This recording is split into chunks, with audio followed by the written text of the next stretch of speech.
চলে এলাম বন্ধুরা আজকে সকালে জলখাবারের ভিডিও নিয়ে।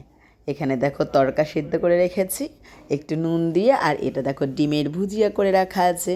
আর এদিকে কড়াইতে পেঁয়াজ রসুন আদা আর টমেটো একসাথে দিয়ে একটু ভাজা ভাজা করে নিয়েছি।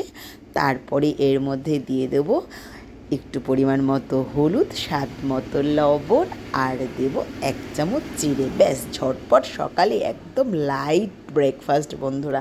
আর লাইট ব্রেকফাস্টে এরকম খেতে তোমাদের দাদাভাই খুব পছন্দ করে। আজকে একটু হাতে টাইম পেয়েছি, তার জন্য কিন্তু একটা ছোট্ট ভিডিও নিয়ে চলে এসেছি তোমাদের কাছে, যে তোমরাও ঝটপট কীভাবে এইভাবে তড়কা করবে। তড়কাটা কিন্তু রাতে ভিজিয়ে রেখেছিলাম, আর ঘুম থেকে উঠেই গ্যাসে চাপিয়ে দিয়েছি, দিয়ে সিটি দিয়ে নিয়েছি। আর তারপরেই কিন্তু ঝটপট এই প্রসেসে করে ফেলেছি আজকে ডিম তড়কা। এবার মশলাটা বেশ ভাজা ভাজা হয়ে গেলে, একটা ভালো স্মেল বেরিয়ে গেলে তারপরে দিয়ে দিয়েছি ডিম ভাজাটা। ডিম ভাজাটা আর একটু কষিয়ে সেদ্ধ করা তড়কাটা দিয়ে দেবো। ব্যাস, আমার তড়কা কিন্তু বেশ হয়ে গেল, একদম টকবকিয়ে ফুটে নামিয়ে নেব তড়কা। আমি কিন্তু আজকে তড়কার মশলা একদম এখানে ব্যবহার করিনি, একদম কিন্তু সিম্পলভাবেই বন্ধুরা তড়কাটা করেছি।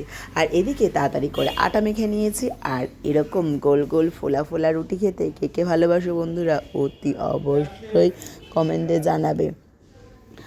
তোমাদের পুকুসোনা কিন্তু এরকম গোল গোল ফোলা ফোলা বল বল রুটি খেতে খুব ভালোবাসে। যখন আমি করি, যদি কোনো সময় দাঁড়িয়ে দেখে যে এরকম বল বল রুটি হচ্ছে, তাহলে কিন্তু খুব খুশি হয়, বলে মা একেবারে রুটিটা বলের মতো হয়েছে।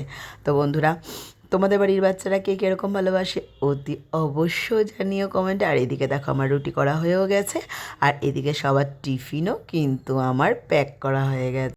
তোমাদের পুকুসোনার টিফিন, দুষ্টুর টিফিন, আর এদিকে তোমাদের দাদাভাইয়ের টিফিন, আর আমার তড়কা সেও একদম রেডি হয়ে গেছে। এই ছোট্ট ভিডিওটা ভালো লাগলে অতি অবশ্যই লাইক কমেন্ট শেয়ার করে দিও বন্ধুরা।